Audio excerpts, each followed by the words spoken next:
എൻ്റെ എല്ലാ പ്രിയപ്പെട്ടവർക്കും ഒരിക്കൽ കൂടി സ്വാഗതം. നിങ്ങളുടെ സമയത്തെ ഞാൻ ഒരിക്കലും വെല്ലുവിളിക്കുന്നില്ല. നമ്മുടെ ഓരോരുത്തരുടെയും സമയത്തിന് ഒരുപാട് വിലയുണ്ട്. എന്നാൽ നമ്മുടെ ജീവിതത്തെ സ്വാധീനിക്കാൻ കഴിയുന്ന ഒരു പുതിയ അറിവ് നേടുന്നതിന് വേണ്ടി നമുക്കൊരു ഇത്തിരി സമയം മാറ്റിവെക്കാൻ കഴിഞ്ഞാൽ ആ സമയം വെറുതെ ആവില്ല. അതിന് നമ്മുടെ ജീവിതത്തോളം വിലയുണ്ട്. നമ്മുടെ ജീവിതത്തിൻ്റെ തലവര മാറ്റിയെഴുതാൻ ആ നിമിഷങ്ങൾക്കൊരു പക്ഷേ സാധിക്കും. അതുകൊണ്ട് നമ്മുടെ മുന്നിലേക്ക് വന്നു വീഴുന്ന ഒരു ചെറിയ അറിവും അത്ര ചെറുതല്ല.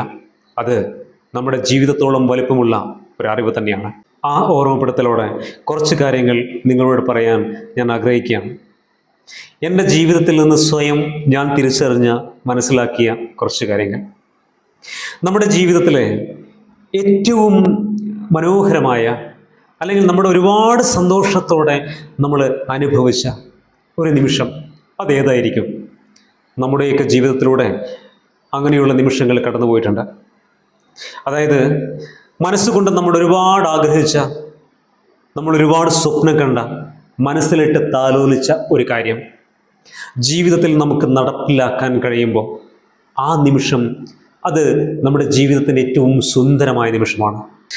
വാക്കുകൾ കൊണ്ട് പറഞ്ഞറിയിക്കാൻ കഴിയാത്ത സന്തോഷത്തിൻ്റെ നിർവൃതിയിൽ ആ നിമിഷം കടന്നുപോയിട്ടുണ്ടാവും. പക്ഷേ ചോദ്യം അതല്ല. നമ്മുടെ ജീവിതത്തിൽ അങ്ങനെ ഒരുപാട് ആഗ്രഹിച്ച്, ഒരുപാട് സ്വപ്നം കണ്ട്, ഒരുപാട് കഷ്ടപ്പെട്ട് നമ്മൾ നേടിയെടുത്ത ആ സന്തോഷം നിറഞ്ഞ നിമിഷം, ആ വിജയം എന്തുകൊണ്ടാണ് ഒരു മനുഷ്യന് പലപ്പോഴും പിന്നീട് അങ്ങോട്ടുള്ള ജീവിതത്തിൽ ആസ്വദിക്കാൻ കഴിയാതെ പോകുന്നത് എന്നതാണ് ചോദ്യം. കാരണം നമ്മുടെ സമൂഹത്തിലെ ഭൂരിഭാഗം ആളുകളും പല അച്ചീവ്മെൻറ്റുകളും ജീവിതത്തിൽ നടത്തുന്നുണ്ട്, പല നേട്ടങ്ങളും ജീവിതത്തിൽ ഉണ്ടാക്കുന്നുണ്ട്. പക്ഷേ നേട്ടങ്ങൾ നേടി നിൽക്കുന്ന ആ നിമിഷത്തിനപ്പുറം ആ വലിയ സന്തോഷത്തെ കൊണ്ടുപോകാനോ ആസ്വദിക്കുവാനോ അനുഭവിക്കുവാനോ നമ്മളിൽ പലർക്കും സാധിക്കുന്നില്ല. എന്തുകൊണ്ടാണത്? കുറച്ച് ഉദാഹരണങ്ങൾ നോക്കാം. ഒരു സാധാരണക്കാരനെ സംബന്ധിച്ച് വേണമെങ്കിൽ നമ്മൾ തന്നെ ആവട്ടെ. നമ്മൾ ഇത്രയും കാലം ഒരു 2 വീലറിൽ യാത്ര ചെയ്ത ഒരാളാണെന്ന് കരുതുക. പക്ഷേ ഒരുപാട് മുമ്പേ നമുക്ക് വലിയൊരാഗ്രഹമുണ്ട്. നമുക്കൊരു 4 വീലർ വേണം, ഒരു കാർ വേണം. നമ്മുടെ കുടുംബത്തോടൊപ്പം, നമ്മുടെ മക്കളോടൊപ്പം മനോഹരമായിട്ടുള്ള യാത്രകൾ ചെയ്യണം. മഴയും വെയിലും ഉണ്ടാവട്ടെ. അപ്പോഴൊക്കെ മനസ്സമാധാനത്തോടെ, സന്തോഷത്തോടെ ആസ്വദിച്ച് ആ നിമിഷങ്ങളെ ജീവിതത്തിൻ്റെ മനോഹരങ്ങളായിട്ടുള്ള നിമിഷങ്ങളാക്കി മാറ്റണം. സുഹൃത്തുക്കളോടൊപ്പം, പ്രിയപ്പെട്ടവരോടൊപ്പം ഒരു ടൂറ് പോകണം. അങ്ങനെ മനസ്സിൽ ഒരുപാട് ആഗ്രഹങ്ങളുണ്ടാകും, അല്ലേ? അങ്ങനെ മനസ്സിൽ ഒരുപാട് ആഗ്രഹങ്ങളുണ്ട്. നമ്മുടെ വീട്ടുമുറ്റത്ത് ഒരു കാറൊക്കെ വന്ന് നിൽക്കുമ്പോൾ നമുക്കുണ്ടാവുന്ന ഒരു ആത്മസംതൃപ്തിയും ഒരു ആത്മാഭിമാനവും അത് വളരെ കൂടുതലായിരിക്കും. തീർച്ചയായിട്ടും അങ്ങനെ നമ്മൾ ആഗ്രഹിക്കുകയാണെന്ന് കരുതുക. പക്ഷേ ആദ്യമൊന്നും നമുക്കത് കിട്ടിയില്ല. കുറേ നാളുകൾക്ക് ശേഷം നമ്മളത് നേടിയെടുക്കുന്നു എന്ന് കരുതുക. ഒരു 4 വീലർ നമ്മൾ വാങ്ങിക്കുന്നു. ജീവിതത്തിലെ ഏറ്റവും സുന്ദരമായ നിമിഷങ്ങളിൽ ഒന്നായിട്ട് നമുക്കത് അനുഭവപ്പെടും. മനസ്സിലൂടെ ഒരുപാട് കാര്യങ്ങൾ കടന്നു പോകും. പക്ഷേ സംഭവിക്കുന്നത് എന്താണ്?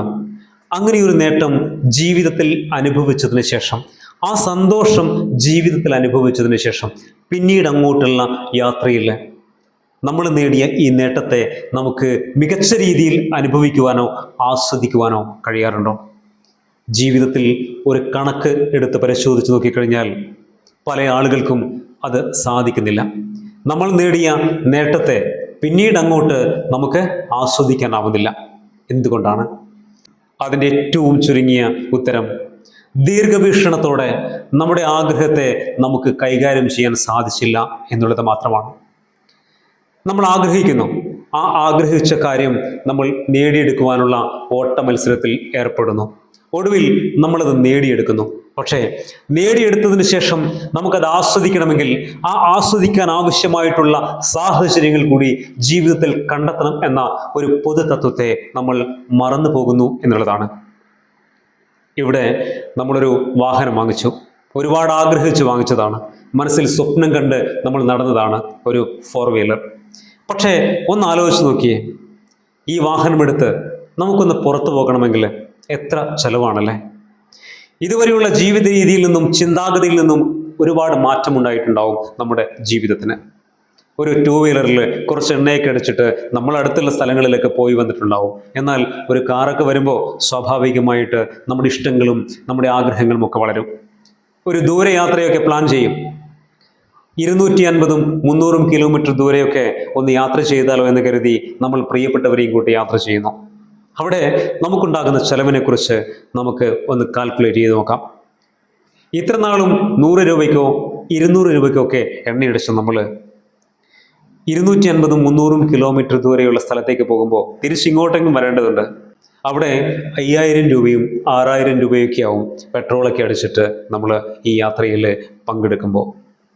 പിന്നെ റൂം എടുക്കണം, ഭക്ഷണം, അങ്ങനെ ചെലവുകൾ കൂടുകയാണ്. സ്വാഭാവികമായിട്ട് നമുക്ക് ഇതൊന്നും ഹാൻഡിൽ ചെയ്യാൻ പറ്റില്ല.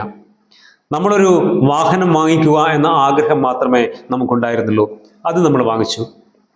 എന്നാൽ അതിലപ്പുറം അത് ആസ്വദിക്കണമെങ്കിൽ നമ്മുടെ ജീവിത നിലവാരത്തെ കൂടി മെച്ചപ്പെടുത്തണം എന്ന ആശയത്തെ നമ്മൾ പലപ്പോഴും മറന്നു പോകുന്നു. ജീവിതത്തിൽ നിങ്ങളെ ഓർമ്മപ്പെടുത്താനുള്ളതും അതുതന്നെയാണ്. ഒരാഗ്രഹത്തിലേക്ക് നിങ്ങൾ ഇറങ്ങി പുറപ്പെടുമ്പോൾ അത് ആസ്വദിക്കുവാൻ, പിന്നീട് അങ്ങോട്ട് അത് നേടിയെടുത്തതിന് ശേഷം അത് ആസ്വദിക്കുവാൻ ആവശ്യമായിട്ടുള്ള ജീവിത നിലവാരം കൂടി നമ്മൾ മെച്ചപ്പെടുത്തേണ്ടതുണ്ട് എന്ന ചിന്ത നമ്മൾ മറന്നു പോകരുത്. അത് മാത്രവുമല്ല, ഇപ്പോൾ വാഹനവുമായി ബന്ധപ്പെട്ടിട്ടാണെങ്കിൽ ഇൻഷുറൻസ് അടക്കണം. അപകടങ്ങളും കാര്യങ്ങളും വരുമ്പോൾ അതുമായി ബന്ധപ്പെട്ടിട്ടുള്ള പല കാര്യങ്ങളും ഉണ്ടാകും. അതുപോലെ തന്നെ വണ്ടിയുടെ സർവീസ്, ഫ്രീ സർവീസൊക്കെ കുറച്ച് മാത്രമേ കിട്ടുകയുള്ളൂ. പിന്നീട് അങ്ങോട്ട് അതുമായി ബന്ധപ്പെട്ടിട്ടുള്ള ഒരുപാട് ചെലവുകളുണ്ടാകും. ഇതൊക്കെ നമ്മുടെ ജീവിതത്തിൻ്റെ ബാധ്യതകളായി മാറുമ്പോൾ ആ വണ്ടി വീട്ടിൻ്റെ മുറ്റത്ത് അനങ്ങാതെ തന്നെ കിടക്കും. അത് ആസ്വദിക്കാൻ നമുക്ക് കഴിയാതെ പോകുന്നു. ഒരു ഉദാഹരണം പറഞ്ഞു തന്നേ ഉള്ളൂ. ഇതുപോലെയാണ് ജീവിതത്തിൽ നമ്മൾ നേടിയ പല നേട്ടങ്ങളും. ഇനി ഒരു വീടെടുക്കാൻ വേണ്ടി നമ്മൾ ഇറങ്ങി പുറപ്പെടുന്നു, അല്ലെങ്കിൽ ഒരു വീടെടുക്കുന്നു എന്ന് തന്നെ കരുതുക. മനസ്സിൽ ഒരുപാട് കാലം കൊണ്ട് നടന്നൊരു വലിയ സ്വപ്നമായിരിക്കാം ഒരുപക്ഷെ വീട് എന്ന് പറയുന്നത്. നമ്മുടെ കയ്യിൽ പണം ഉണ്ടാവില്ല. നമ്മൾ എന്ത് ചെയ്യും? ഒരു ലോൺ എടുക്കും. ലോണ് എളുപ്പം കിട്ടുന്ന ഒരു സാഹചര്യം ഇന്നുണ്ട്. പക്ഷേ ആ വീടെടുത്തതിന് ശേഷം ആ ഹൗസ് വാമിങ് നടക്കുന്ന ദിവസം നമ്മൾ ഒരുപാടേറെ സന്തോഷിച്ചിട്ടുണ്ടാവും. മനസ്സ് നിറയെ സംതൃപ്തിയുടെ നിമിഷങ്ങളായിരിക്കും. പക്ഷെ അതിനുശേഷം നമുക്കവിടെ മനസ്സമാധാനത്തോടെ ജീവിക്കാൻ പറ്റിയിട്ടുണ്ടോ എന്നുള്ളതാണ് ഏറ്റവും പ്രധാനപ്പെട്ട ചോദ്യം. ലോൺ എടുത്ത് വീട് വയ്ക്കുന്നത് തെറ്റല്ല, അതൊരു അവസരം കൂടിയാണ്. പക്ഷേ അങ്ങനെ ലോൺ എടുക്കുമ്പോൾ അത് നമ്മുടെ ജീവിതത്തെ, ദൈനംദിന ജീവിതത്തെ ബാധിക്കാത്ത രീതിയിൽ കൈകാര്യം ചെയ്യുന്നതെന്ന് ഉറപ്പുവരുത്തേണ്ടതിൻ്റെ ആവശ്യകതയുണ്ട്. ഇല്ലെങ്കിൽ നമുക്കൊരിക്കലും ആ വീട്ടിൽ മനസ്സമാധാനത്തോടെ ജീവിക്കാൻ പറ്റില്ല. അതുകൊണ്ടാണ് ഞാൻ പറഞ്ഞത്, ആഗ്രഹങ്ങളുടെ പിന്നാലെ നമ്മൾ ഓടുമ്പോൾ, ആഗ്രഹങ്ങൾ നേടിയെടുക്കുമ്പോൾ അതിലപ്പുറം ആ ആഗ്രഹത്തെ ആസ്വദിക്കണമെങ്കിൽ ദീർഘവീക്ഷണത്തോടെ നമ്മുടെ ജീവിത നിലവാരത്തെ നമ്മൾ അപ്ഡേറ്റ് ചെയ്തുകൊണ്ടേയിരിക്കേണ്ടതുണ്ട്. നിങ്ങളുടെ സാമ്പത്തികമായ ചുറ്റുപാടുകളെ വളർത്തിയെടുക്കേണ്ടതുണ്ട്. അതിനുവേണ്ടിയുള്ള പരിശ്രമങ്ങളാണ് ജീവിതത്തിൽ ആദ്യം ഉണ്ടാവേണ്ടത്. ആദ്യം ജീവിത നിലവാരം മെച്ചപ്പെടുത്തുവാനുള്ള അവസരത്തെ സൃഷ്ടിക്കുക. രണ്ടാമത് ആ ആഗ്രഹത്തെ നേടിയെടുക്കുക. അപ്പോൾ മാത്രമേ നമ്മൾ നേടിയെടുത്തത് മികച്ച രീതിയിൽ നമുക്ക് ആസ്വദിക്കുവാൻ സാധിക്കുകയുള്ളൂ. ഇല്ലെങ്കിൽ നമ്മൾ നേടിയെടുത്തത് ജീവിതത്തിൻ്റെ ബാധ്യതയായി, നമ്മൾ നേടിയെടുത്ത ആ നിമിഷത്തിലെ സന്തോഷങ്ങൾക്കപ്പുറം അത് ജീവിതത്തിൻ്റെ സമാധാനക്കേടായി മാറും. ഈ ഒരു കാര്യം പലപ്പോഴും നമ്മളാരും ഓർക്കാറില്ല.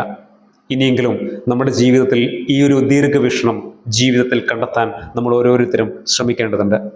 ആഗ്രഹങ്ങൾ എല്ലാം നടക്കട്ടെ. ആ ആഗ്രഹങ്ങൾക്കപ്പുറം അതിനെ ചേർത്ത് പിടിച്ച് ജീവിതം ആസ്വദിക്കാൻ, നമ്മുടെ ജീവിതത്തെ എപ്പോഴും മെച്ചപ്പെടുത്തുവാനുള്ള ശ്രമങ്ങൾ നടത്തിക്കൊണ്ടേയിരിക്കുക. അതിനുവേണ്ടി ആഗ്രഹങ്ങളോടൊപ്പം തന്നെ നമ്മൾ പ്ലാൻ ചെയ്തുകൊണ്ടേയിരിക്കണം. ജീവിത നിലവാരത്തെ മെച്ചപ്പെടുത്തുവാനുള്ള പ്ലാനിങ് കൂടി ആഗ്രഹത്തോടൊപ്പം നമ്മൾ മുന്നോട്ട് കൊണ്ടുപോകേണ്ടതുണ്ട്. അതാണ് നിങ്ങളോട് പറയാനുള്ള ഏറ്റവും പ്രധാനപ്പെട്ട കാര്യം. ഈ ചെറിയ കാര്യം അത്ര ചെറുതല്ല എന്നുകൂടി ഓർമ്മപ്പെടുത്തട്ടെ. അനുഭവത്തിൽ നിന്ന്, ഇന്നലെ വരെയുള്ള ജീവിതത്തിൻ്റെ താളുകളിൽ നിന്ന് സ്വയം തിരിച്ചറിഞ്ഞ എനിക്ക് ബോധ്യപ്പെട്ട ഒരു കാര്യമാണ് നിങ്ങളോട് ഷെയർ ചെയ്യുന്നത്. എല്ലാ പ്രിയപ്പെട്ടവർക്കും നല്ലൊരു ദിവസം ആശംസിക്കുന്നു. മറ്റൊരു പുതിയ വീഡിയോയിൽ മറ്റൊരു വിഷയവുമായിട്ട് നമുക്ക് വീണ്ടും കാണാം. Thank you.